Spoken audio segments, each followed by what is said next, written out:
Hi friends, ఈ రోజు కూడా ఒక చక్కటి స్పైన్ చిల్లింగ్ హర్రర్ స్టోరీతోని నేను మీ ముందుకైతే వచ్చేసాను. నేను మీ అంజని, మీరు చూస్తున్నది SRK హర్రర్ స్టోరీస్.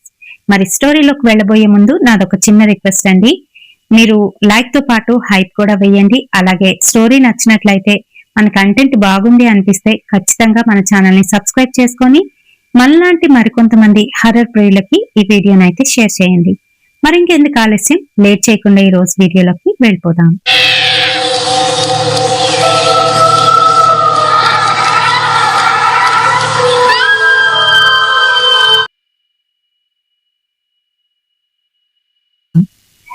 సో ఈ రోజు చెప్పబోయే ఈ రియల్ ఇన్సిడెంట్ మా మదర్ కి జరిగిన ఒక రియల్ ఇన్సిడెంట్ అండి. నేను ఇదివరకట్లోని వీడియోస్ లో చెప్పాను కదా, మా మదర్ కి కొన్ని అన్యూజువల్ థింగ్స్ కనిపించడం, ఇంకా అలాగే చిన్నప్పటి నుంచి కూడాను కొంచెం ఆవిడంతా డిఫరెంట్ అన్నమాట. ఏదైనా మాట అన్నదంటే అది ఖచ్చితంగా జరుగుతుంది. వాళ్ళ ఇంట్లో వాళ్ళకి కూడా బాగా తెలుసు. అరుగుపళ్ళిది అని చెప్పి సరదాగా అయితే పిలిచేవారంట. అంతేకాదు, మా అమ్మమ్మ గారు కూడాను ఆవిడ చేత ఒట్టేయించుకున్నారంట ఒకసారి, నువ్వు ఏదైనా కూడా మంచి విషయం అయితేనే మాట్లాడు, లేకపోతే చెప్పొద్దు, మాట్లాడొద్దు, ఆ విషయాన్ని చెప్పొద్దు అని చెప్పేసి. ఏంటంటే మనకి కొన్ని ఫ్యూచర్ ప్రిడిక్షన్స్ ఎలా ఉంటాయని అంటే, మంచి విషయాలు కాదనుకోండి, అది విన్న వెంటనే మనం అక్కడే చచ్చిపోతాం. సో అందుకని ఆవిడ చిన్నప్పుడే ఒట్టేయించుకున్నారు. దానికి గల కారణం కూడా చెప్తాను. అదేంటి అని అంటే, మా మదర్ తర్వాత ఒక అమ్మాయి ఉంది, అంటే మా పిన్ అన్నమాట. తనకి ఒక 2 years అలా ఉండేవంట. ఆ టైంలోని ఏవో ఒంటి మీద బొబ్బల్లాగా వచ్చి పొరలుగా ఊడిపోతూ ఉండేదంట తన స్కిన్ మీద. అయితే పక్కన పడుకొని ఆ అమ్మాయికి ఆ స్కిన్ అంతా కూడా తీస్తూ, అమ్మ మన చెల్లి చచ్చిపోతుంది అని అనేదంట ఈవిడ. అంటే ఎందుకు అలా అంటున్నావు, తప్పు, చిన్నపిల్ల, అలా అనకూడదమ్మా అంటే, లేదు లేదు చచ్చిపోతుంది అని. ఈవిడ ఎంత ఏజ్ ఉంటుందని అంటే మధ్యలో 1 year గ్యాప్ అన్నమాట. ఈవిడికి 4 years అయితే ఆవిడకి 2 years. అయితే ఇలా అంటుంది ఏంటి ఈ పిల్ల అని చెప్పి వాళ్ళు పెద్దగా పట్టించుకోలేదు, ఇగ్నోర్ చేశారు. ఆ తర్వాత ఏంటంటే ఒకరోజు నిజంగానే ఆమె చనిపోయారు. అంతేకాదు, ఇలాంటివి చాలా జరిగాయి వాళ్ళ ఇంట్లోని. చాలా విషయాల్లోని ఇలా చెప్పడం, ఖచ్చితంగా అలా జరగడం. సో అదంతా చూసి మా అమ్మమ్మ గారు ఏంటంటే, నువ్వు ఏదైనా మంచి విషయం అయితేనే చెప్పమ్మా, లేకపోతే ఇలాంటి విషయాలు చెప్పొద్దు అని చెప్పేసి ఆవిడకైతే ఒట్టేయించుకున్నారంట చిన్నప్పుడే, ఒక 6 years అలా ఉండేటప్పుడే. అయితే ఇది ఎప్పుడు జరిగింది అని అంటే, నేను ఇప్పుడు చెప్పబోయే ఇన్సిడెంట్ తనకి ఒక 9 years ఉంటాయి, ఆ టైంలో జరిగిందనమాట. ఇంట్లోని 14 మంది పిల్లలండి. మా అమ్మమ్మ గారికి 14 మంది పిల్లలు. అయితే ఒకే ఇల్లు. ఆ ఇంట్లోని ఈ పిల్లలు, తల్లి తండ్రి కాకుండా వాళ్ళ పెద్దమ్మ, ఇంకా అలాగే చుట్టాలు పక్కాలు వచ్చిపోయేవాళ్ళు చాలా మంది అన్నమాట. సో ఏంటంటే అందరినీ చూసుకోవడం చాలా కష్టం. మా పెద్దమ్మ గారికి కొంతమందిని బాధ్యతగా అప్పచెప్పేశారు మా అమ్మమ్మ గారు. ఆవిడ కొంతమందిని చూస్తే ఈవిడ కొంతమందిని చూసి రెడీ చేసి స్కూళ్ళకి పంపించడం, మిగతా పనులు, వంట పనులు, ఇంటి పనులు అన్ని కూడా చూసుకోవడం చేస్తూ ఉండేవారంట. మరి అప్పట్లో అలా ఉండేది. అయితే ఈవిడికి రెడీ చేసేసి జడలు వేసేసి మా పెద్దమ్మ గారు ఏంటంటే, స్కూల్కి వెళ్ళిపోయి ఇంకా జాగ్రత్తగాను పక్క నుంచి వెళ్ళు, బస్సులు అవి వస్తూ ఉంటాయి అని చెప్పేసి పంపించేశారు. వీళ్ళు ఉండేది ఎక్కడ అంటే, ఎగ్జాక్ట్ గాను మన టౌన్ ఏరియా కొత్త రోడ్డు ఉంది కదండి, ఆ కొత్త రోడ్డు ఓల్డ్ క్రికెట్ స్టేడియం ఉంది కదా, అక్కడైతే ఉండేవారు అనమాట. అక్కడ క్రికెట్ స్టేడియం దాటుకొని కొంచెం ముందుకు వెళ్తే అక్కడ ఒక స్కూల్ ఉండేది. ఆ స్కూల్ కి మా అమ్మగారు వెళ్ళేవారంట. సో మధ్య మెయిన్ రోడ్డు. ఈవిడేంటంటే దాటుకుంటూ, జాగ్రత్తగా చూసుకొని దాటుకుంటూ ముందుకు వెళ్ళారు. అక్కడ ఒక ఆంజనేయ స్వామి టెంపుల్ కూడా ఉంటుందండి, చిన్న ఆంజనేయ స్వామి టెంపుల్ ఉంటుంది. అక్కడ ప్రతిరోజు కూడా దండం పెట్టుకొని వెళ్ళడం అలవాటు మా అమ్మగారికి. ఆ రోజు కూడా నార్మల్ గానే తను రెడీ అయిపోయి వెళ్తూ ఉంటే 9-9:30 సమయానికి కరెక్ట్ గా స్టేడియం దగ్గరికి వచ్చేసరికి అక్కడ ఏదో యాక్సిడెంట్ అయిందంట. యాక్సిడెంట్ అయినప్పుడు జనరల్ గా పిల్లలు అనుకోండి, కొంతమంది పిల్లలు అయితే పట్టించుకోకుండా వెళ్ళిపోతారు. మరి కొంతమంది పిల్లలు ఉంటారు పిడుగులళ్ళు. ఏంటంటే ఇలాంటివి అయినప్పుడు, గొడవలు అయినప్పుడు వెళ్ళి చూడడం అలవాటు వాళ్ళకి. అయితే అలాగే ఇగో ఈవిడ కూడా అంతే అన్నమాట. అలా ఏదో అయ్యింది, యాక్సిడెంట్ అయింది అని తెలుసు. వెంటనే వెళ్ళి ఏమైంది అని చెప్పి వెళ్ళి చూసేసారు. చూసేసరికి ఆయన సైకిల్ మీద వస్తున్న ఆయన లారీ ఏదో గుద్దేసింది. అక్కడే స్పాట్ డెడ్ అయిపోయాడు అతను. అయితే ఈలోగా పోలీసులు వచ్చారు, మార్కింగ్ చేసుకున్నారు. మార్కింగ్ చుట్టూ కూడా అప్పట్లో ఏంటంటే రాళ్లు పెట్టేవారు, అది కదిలిపోకుండా ఉండేందుకు రాళ్లు పెట్టేవారు. ఇంకా మిగతావన్నీ కూడా అవుతున్నాయి. ఈవిడ స్కూల్కి వెళ్ళారు, అయిపోయింది, స్కూల్ అయిపోయింది, ఈవినింగ్ వచ్చేసారు. బాగానే ఉంది అంతాను, నార్మల్ గానే. ఈవినింగ్ ఇంటికి వచ్చిన తర్వాత తన పని అంతా చేసుకుంటుంది. అమ్మ తెల్లవారి ఏమైందో తెలుసా మన స్టేడియం దగ్గర అంటూ జరిగిన విషయం చెప్పారు. చూశానని కూడా చెప్పారంట. చెప్పేసరికి అలాంటి ఆటల దగ్గరికి ఎందుకు వెళ్తావు, అలాంటివి జరిగినప్పుడు వెళ్ళకూడదు కదా, ఆయన దగ్గరికి ఎందుకు వెళ్ళి చూసావు, నీకేం పని లేదా అని చెప్పేసి తిట్టారంట. అయిపోయింది. ఈవినింగ్ భోజనాలు అయిపోయాయి. తినేసిన తర్వాత ఈవిడ ఏంటంటే బయట కొంతమంది పిల్లలు పడుకుండేవారు, అంటే మంచాలు, నులక మంచాలు, ఇంకా పట్టు మంచాలు ఉండేవి కదా, అవి వేసుకొని రోడ్డు మీద అన్నమాట, ఇరుగు పొరుగు ఉంటారులేండి, రోడ్ల మీద పడుకోవడం అలవాటు. అప్పట్లోనే ఏంటంటే ఎండాకాలం వచ్చిందంటే ఈ ఎండకి తట్టుకోలేక ఇంట్లోనే అంతమంది పిల్లలు ఒకే దగ్గర కుక్కినట్టుగా పడుకుంటూ, ఫ్యాన్లు అవి కూడా సరిగ్గా లేవు అప్పట్లోనే. పెద్దోళ్ళు పడుకునేటప్పుడు చిన్నపిల్లలు ఎవరైనా ఉంటే వాళ్ళు కూడా వెళ్ళి పడుకోవడం అలవాటు. అలానే ఆ రోజు వాళ్ళ నాన్నగారు వెళ్ళి బయటన మంచం వేసుకొని పడుకున్నారు.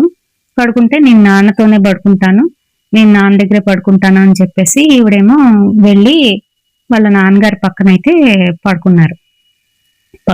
అంతా అయిపోయింది. అప్పట్లో ఏంటంటే 7:30, 8, 9 అయ్యేసరికి అంత నిశ్శబ్దం అనమాట, అందరూ పడుకుని పోయేవారు. సో అయితే ఈ అందరూ పడుకుని పోయారు. ఈ అమ్మాయి కూడా బయటన పడుకుంది కదా, వాళ్ళ నాన్నగారి పక్కన పడుకుంది. ఎప్పుడు మరి తను లేచిందో తనకే తెలియదు, ఐడియా లేదు. లేచి కూర్చుంది. తన తండ్రి ఏమో గురక పెట్టి పడుకున్నారు. ఈ అమ్మాయి లేచి నడుచుకుంటూ, అదే రోడ్ అన్నమాట, అదే వే, తను స్కూల్కి వెళ్ళే వే అదే, ఇంకా అలాగే రోడ్ వే కూడా అదే. సో నడుచుకుంటూ అలాగా వెళ్ళిపోతుంది. సో 9 years అమ్మాయికి లంగా జాకెట్. ఆ అమ్మాయి అలా నడుచుకుంటూ వెళ్తుంది. వెళ్ళింది ఒక దగ్గర తను ఏదో తన్నుకొని ముందుకు పడిపోయి తను లేచి చూసేసరికి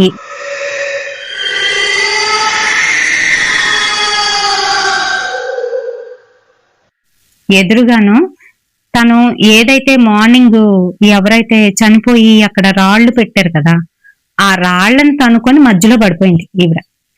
ఎలా ఉంటుంది ఆ సీను అసలు, అలా మనం ఊహించుకోవడానికి కూడా చాలా భయంకరంగా ఉంటుంది. అందులోకి 9 years అమ్మాయికి ఇంకా భయంకరంగానైతే ఉంటుంది. అప్పట్లో స్ట్రీట్ లైట్లు అలాంటివి కూడా లేవు. చిన్న చీకట్లోని ఈ రాళ్లు తన్నుకోవడంతో ఎక్కడికి వచ్చిందో చూసింది, అదంతా మార్క్ చేసింది.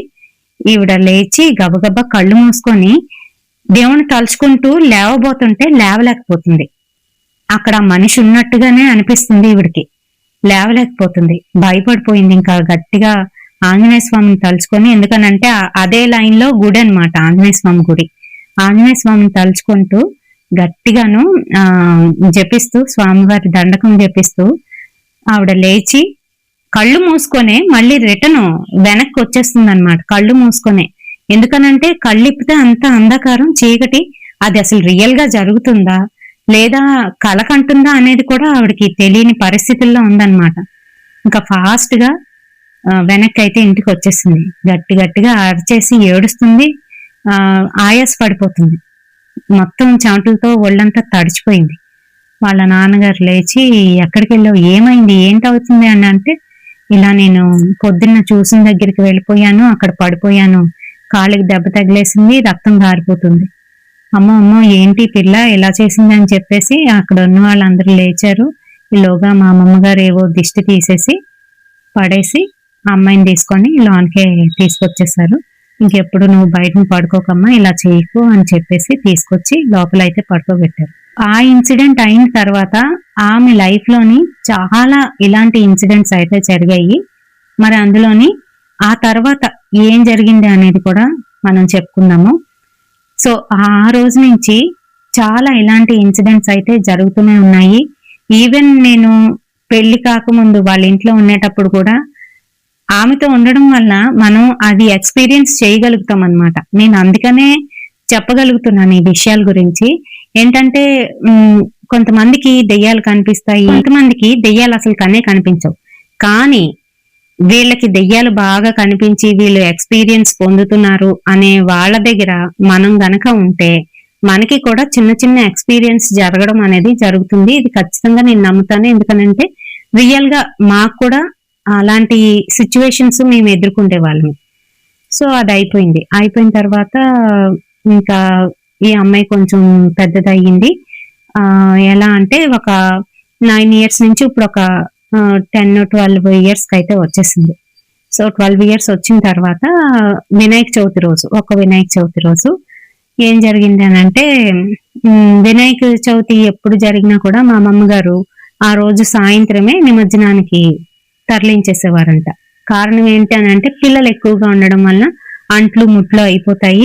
ప్రతి పూట ఇంకా దేవుడికి నైవేద్యం పెట్టాలి, ఇంకా అలాగే కథ చదవాలి, ఇవన్నీ కూడా ఉంటాయి కాబట్టి అలాగే ఆ రోజు కూడాను త్వరగా వినాయకుడిని కదిపేసి 4 ఆ సమయానికి మా అమ్మగారి తర్వాత మళ్ళీ ఒక అమ్మాయి అని చెప్పాను కదా, అమ్మాయి తర్వాత మళ్ళీ 3 అబ్బాయిలు అనమాట.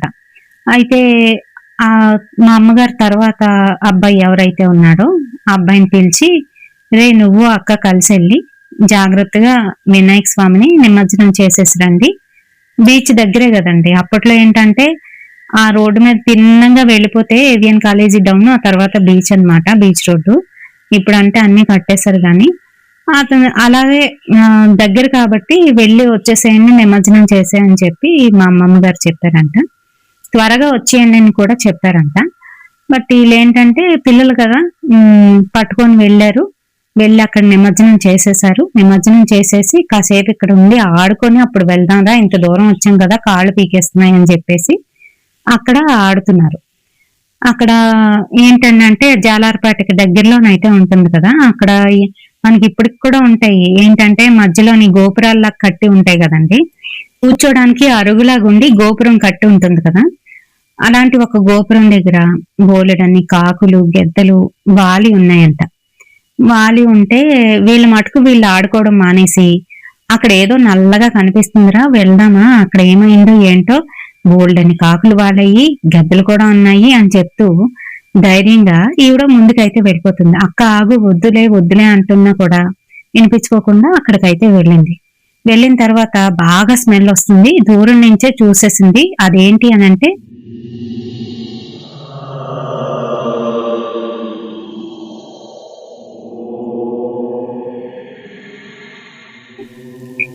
ఒక మనిషిని తన తొడలోని బుర్రని, చేతుల్ని, కాళ్ళని దూర్చేసి పెట్టి ఉన్నట్టుగానైతే ఎముకలు పెట్టేసి ఉన్నాయి. నల్లగా అప్పటికే డీకంపోజ్ అయిపోయింది బాడీ అంతా కూడాను. అది ఇంత నల్లటి ముద్దనైతే చూసింది ఆవిడ. చూడగానే ఒక్కసారిగా భయపడతారు కదా, అలానే భయం వేసింది. భయం వేయగానే తుల్లిపడి ఇంకా వాళ్ళ తమ్ముడి దగ్గరికి వెళ్ళి అక్కడ ఎవరో చంపేశారు, ఎవరో ఉన్నారు, వీళ్ళకి చెప్తాము అని చెప్తూ అక్కడ ఉన్న వాళ్ళకి పిలిచి ఇలాగా చూడండి అది అక్కడ ఉంది అని అంటే వాళ్ళు అప్పుడే చూసుకున్నారు. అది చూసి మరి పోలీసులకి కంప్లైంట్ చేయాలి కదా. అప్పట్లో ఫోన్లు, సీసీ కెమెరాలు, లేదంటే ప్రత్యక్ష సాక్షుల్లాగా వీడియోలు తీసేవాళ్ళు ఎవరు లేరు. డైరెక్ట్ గా పోలీస్ స్టేషన్ కి వెళ్ళి తీసుకొని రావాలి. అలాగే వెళ్ళారు, తీసుకొని వచ్చారు. పోలీసులు వచ్చిన తర్వాత ఎంక్వైరీలు అన్ని జరుగుతాయి కదా, ఎవరు చూశారు ఏంటి అని చెప్పేసి. నేనే చూశానని చెప్పిందంట, ఆ తర్వాత పెద్దవాళ్ళకి చెప్పానని చెప్పిందంట. వచ్చేయకుండా ఈ పంచాయతీలన్నీ కూడా పెట్టుకొని అప్పటికే 6:30 అయిపోయింది. ఇంకా భయంగాను అమ్మ కొడుతుంది అని అప్పుడు గుర్తొచ్చింది. రిటర్న్ వచ్చేస్తున్నారు. అది లైటింగ్ అయితే లేదు. సో వీళ్ళు గబగబా ఇంటికి అయితే వచ్చారు. ఇంటికి రాగానే ఇద్దరికి 2 షాట్స్ అయితే పడ్డాయి. మరి ఎందుకు ఇంత లేట్ అయిపోయింది అని అంటే, లేదు ఇలాగా అయ్యింది అని అంటే, అలాంటి చోట్లకి ఎవడైనా వెళ్తాడా, వెళ్ళిన దానివి తిన్నంగా వచ్చేయడం మానేసి అక్కడికి వెళ్ళి అవన్నీ చూసుకొని వస్తావా, వెళ్ళి స్నానం చేసి రండి ఇద్దరు అని చెప్పేసి పంపిస్తే ఈ అమ్మాయి వెళ్ళింది. ఆ అమ్మాయి మెచ్యూర్ అయ్యింది. సో ఆ టైంలో అసలు అలాంటివి చూడడం వల్ల, ఇలా జరగడం వల్ల ఏవైనా దోషాలు ఉంటాయో, లేదంటే మరి దోషం తగిలిందో, లేదా వాడేమైనా వెనక్కి వచ్చాడో ఏదో తెలీదు గానీ, అప్పటినుంచి మా మదర్ లైఫ్ చాలా చేంజ్ అయిపోయింది. రాత్రుల సమయంలోని అరవడం గానీ, కేకలు పెట్టడం గానీ, లేదు అనంటే విచిత్రంగా ప్రవర్తించేవారు. కొన్ని సార్లయితే చాలా భయంకరంగా అనిపించేది ఆవిడ ప్రవర్తన. అయితే దాని గురించి కూడా చెప్తాను. అయితే అయిపోయింది. ఇలా అవ్వగానే మరి పక్కన కూర్చోబెడతారు కదా! ఇవన్నీ కూడా జరుగుతున్నాయి. రిచువల్స్ అన్నీ కూడా చేశారు. చేసేసిన తర్వాత ఇంకా ఆవిడ తుళ్ళి పడ్డారు గదా! అప్పటినుంచి ఏంటంటే ఈవిడకి అసలు కడుపులోనే బాలేదు. తినకపోయినా హెవీనెస్ ఫీల్ అవ్వడం ఇలాంటివన్నీ కూడా జరిగాయి. జరిగిన తర్వాత ఒక 14 ఇయర్స్ అలా వచ్చుంటాయి. ఆ తర్వాత జరిగిన ఇన్సిడెంట్ అన్నమాట ఇది. అదంతా అయిపోయిన తర్వాత, ఆ ఫేజ్ అంతా అయిపోయిన తర్వాత ఒక 2 ఇయర్స్‌కి 14 ఇయర్స్‌కి ఏంటంటే ఎదురుగుంటనే వాళ్ళ మరొక అమ్మమ్మ గారు, చిన్నమ్మమ్మ గారి ఇల్లు ఉండేదన్నమాట. వాళ్ళకి మేడ పైన 2 రూమ్‌లు ఉండేవి. అయితే ఎదురుగుంట అమ్మమ్మ గారి ఇంట్లోనే ఏంటంటే పిల్లలు ఉండేవారు. అంటే వాళ్ళ పిన్ని కూతుర్లు, సిబ్లింగ్స్ ఉంటారు కదా! వాళ్ళు ఉండేవారు. ఇంట్లో ఉన్నారు గానీ మగవాళ్ళు ఎక్కువ అన్నమాట. మగపిల్లలు ఎక్కువ. ఆడవాళ్ళు ఒక 5గురు, వీళ్ళ అక్క చెల్లెళ్ళు 5గురు. మగపిల్లలేమో ఇంకా ఎక్కువ మంది అన్నమాట. అయితే అక్కడ ఎదురుగాను వాళ్ళ పిన్ని కూతురు ఉండేది. మా చిన్న పిన్ని. ఆవిడతో ఆట అన్నమాట. అందుకని వెళ్ళి అక్కడ ఆడుకోవడం, అక్కడే ఉండిపోవడం, అక్కడ నైట్ అక్కడ పడుకుంటాననడం ఇవన్నీ కూడా కామన్ ఇంకా. అయితే ఆ రోజు నైట్ ఇంకా సమ్మర్ సీజన్ అన్నమాట. ఇంట్లో నేను ఉండలేను, ఇంట్లో పడుకోలేను. బయటనంటే బయటన వద్దనేసారు. నేను అమ్మమ్మ గారి ఇంటికెళ్ళి పైన డాబా మీద పడుకుంటాను అని. సరే వెళ్ళు అనేసి పర్మిషన్ ఇచ్చారు. డాబా మీద ఏంటనంటే ఒక పెంట్ హౌస్ ఉండేది ఒక పక్కకి. ఆ పెంట్ హౌస్ లో ఎవరో భార్యాభర్తలు రీసెంట్ గా వాళ్ళకి చిన్న బాబో పాప పుట్టారు. వాళ్ళు ఉంటున్నారనమాట. వాళ్ళు కూడా అక్కడే బయటన వేసుకుండేవారంట పక్కలు. సో వీళ్ళందరూ ఏంటంటే వరుసగానైతే ఆ పైన డాబా పైన పక్కలు వేసుకొని పడుకున్నారు. మధ్యరాత్రిలోని 1 గంట అవుతుంది. ఆ సమయంలోనే ఏంటంటే అద్దెకు ఉన్నారు కదా, వాళ్ళ బాబు ఏడుస్తున్నాడు. బాగా ఏడుస్తున్నాడంట. ఏడుస్తుంటే ఆమె లేచి కూర్చుంది. పాలు కలిపి తీసుకొద్దామంటే బాబుని అక్కడ పెట్టేస్తే ఎవరైనా చూస్తే బాగుంటుంది కదా, ఏడుస్తున్నాడు కదా అని చెప్పి ఎవరికి చెప్తాం, ఎవరైనా లెగిస్తే బాగుండు అని ఆవిడ చూస్తుంది. ఈలోగా పక్కనే పడుకున్న మా అమ్మగారు లేచి కూర్చున్నారంట. కూర్చుంటే అమ్మయ్య లేచింది అని చెప్పేసి, అమ్మ ఇదిగో బాబుని పట్టుకోమ్మా కాసేపు, నేను పాలు కలిపి తీసుకొస్తాను అని చెప్పేసి ఆవిడ మా అమ్మగారికి అప్పచెప్పేసి ఈవిడేమో పాలు కలిపి తీసుకురావడానికి వెళ్ళిపోయింది లోపలికి. వెళ్ళి కలిపి తెచ్చే లోపు ఆ మేడ మీద ర్యాలీ ఉంటుంది కదా, ఎడ్జ్, ఆ ర్యాలీ దగ్గరికి ఆ బాబుని ఎత్తుకొని తీసుకొచ్చి ఇలా ఇలా పెట్టి ఉంచేసింది. అంటే వదిలేస్తుంది అనమాట. ఇంకా తను నిద్దట్లో ఉంది, ఈవిడేమో చూసుకోలేదు. అసలు నిద్దట్లో ఉందో లేదంటే ఇంకెవరైనా తనలో ఉన్నారో ఏంటో తెలీదు. ఇచ్చేసింది, బాబుని ఇచ్చేసింది, ఏడుస్తున్నాడు కదా అని చెప్పి. ఆ బాబేమో గట్టిగా ఏడుపు వినపడుతుంది. పాలు కలిపిన ఆవిడ పాలు తీసుకొచ్చి వస్తున్నాను అనుకొని వచ్చి చూసేసరికి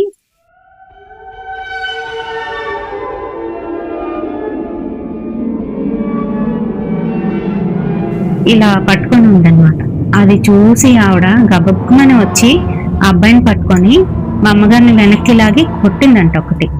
కొట్టేసరికి ఆవిడ తెలుగులోకి రాలేదు, కొట్టినా కూడా తెలుగులోకి రాలేదు. వెళ్ళి మళ్ళీ పడుకుని పోయిందంట. వెళ్ళి పడుకుని పోయింది. ఇంకా తెల్లవారు లేచారంట. అందరూ లేచిన తర్వాత ఇదిగో ఇలా చేసింది పిల్ల అని చెప్పేసి మా అమ్మమ్మ గారికి కంప్లైంట్ చేశారంట ఆవిడ.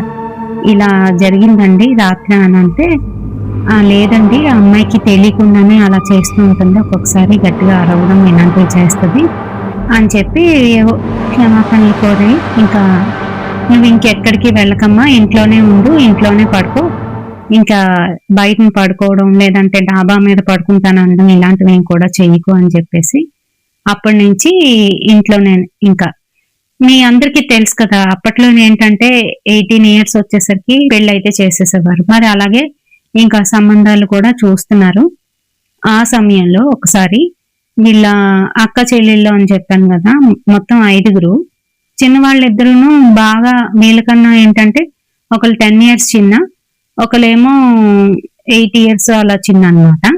అయితే వాళ్ళిద్దరూ కిందన వాళ్ళ అమ్మ దగ్గర అయితే అదే మా అమ్మమ్మ గారి దగ్గర అయితే పడుకునేవారు. మిగతా ముగ్గురు అక్క చెల్లెళ్ళును డాబా మీద పడుకునేవారు. 2 రూమ్లు ఉన్నాయని చెప్పాను కదా, ఆ డాబా మీద పడుకునేవారు అనమాట.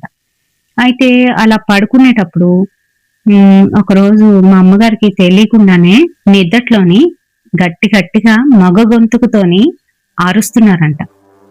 నేను వదిలిపెట్టను వదిలిపెట్టను అని చెప్పేసి. పక్కనున్న మా పెద్దమ్మ ఏంటంటే అది చూసి లేచి లేపుతున్నా కూడా ఆమె అయితే లెగట్లేదన్నమాట. లెక్కుండాను మా పెద్దమ్మ గారి గొంతు అయితే పట్టేసుకున్నారు.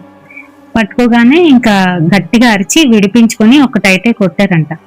కొడితే ఇప్పుడు జనరల్ గా మనం అలాంటి పనులు చేసేటప్పుడు కొట్టగానే మామూలుగా మనం నిద్దట్లో ఉన్నాం అనుకోండి, మనం తెలివి తెచ్చుకుంటాం. తెలివి తెచ్చుకొని ఏం జరిగింది అని అడుగుతాం. కానీ ఇక్కడ ఏంటంటే కొట్టగానే మళ్ళీ తను పడుకుంటూ పోతుంది. అలా జరుగుతుందన్నమాట.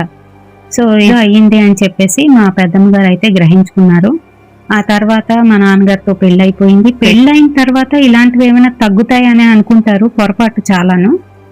ఏంటంటే అలాంటివి ఏవైనా ఒంటి మీద ఉండేటప్పుడు ఏంటంటే పక్కనున్నోళ్ళని హర్ట్ చేస్తూ ఉంటాయి, ఇబ్బంది పెడుతూ ఉంటాయి. అదే జరిగేది. మన మిడ్ లోని ఆవిడకి తెలియకుండానే మా ఫాదర్ని తిట్టడం, బయటికి పొమ్మనడం, ఇలాంటివన్నీ కూడా, అది కూడా మగ గొంతుకుతోని ఇలా మాట్లాడుతూ ఉంటే ఆయనకి కొన్ని రోజులకి భయం వేసింది, ఏదో జరుగుతుంది అని చెప్పేసి వాళ్ళ మదర్కి అయితే చెప్పారు. ఇంకా మా నాన్నమ్మ గారు మొత్తానికి చాలా చూపించారంట, చాలా వాటికి తీసుకెళ్లారంట. అప్పటికి కూడా సెట్ అవ్వలేదు. ఆ తర్వాత కొన్నాళ్ళకి ఒక 7 years మా తాతయ్య గారు చనిపోయారు. మా నాన్నమ్మ వాళ్ళ హస్బెండ్ అన్నమాట. తాతయ్య గారు చనిపోయిన తర్వాత 11th day నైట్ అంట వీళ్ళందరూ బయటని పడుకున్నారంట. ఆ టైంలోని ఆయన రావడం మా అమ్మగారికి తెలుస్తుందంట, లోపలికి వచ్చారంట. నీకేం కాదమ్మా, నీలో ఉన్న ఆ దెయ్యాన్ని నేను తీసుకుపోతున్నాను, నీకేం కాదు, నీకు పిల్లలు పుడతారు. అప్పటి వరకు మేమైతే పుట్టలేదు. ఏంటంటే 8 years వరకు పెళ్ళైన 8 years నేనైతే పుట్టానన్నమాట.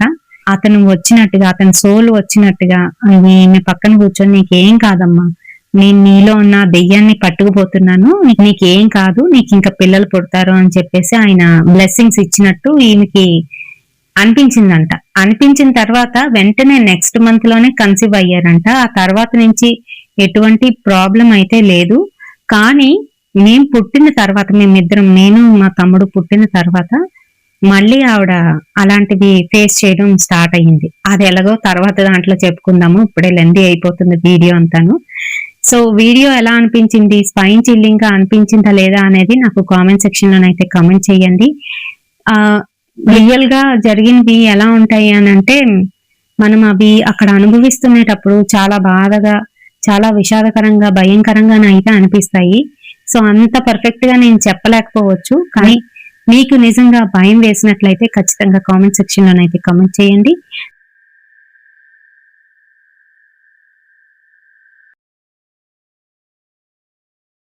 రేపటి సరికొత్త హర్రర్ ఇన్సిడెంట్ తోని మళ్ళీ మీ ముందుకైతే వచ్చేస్తాను. Until then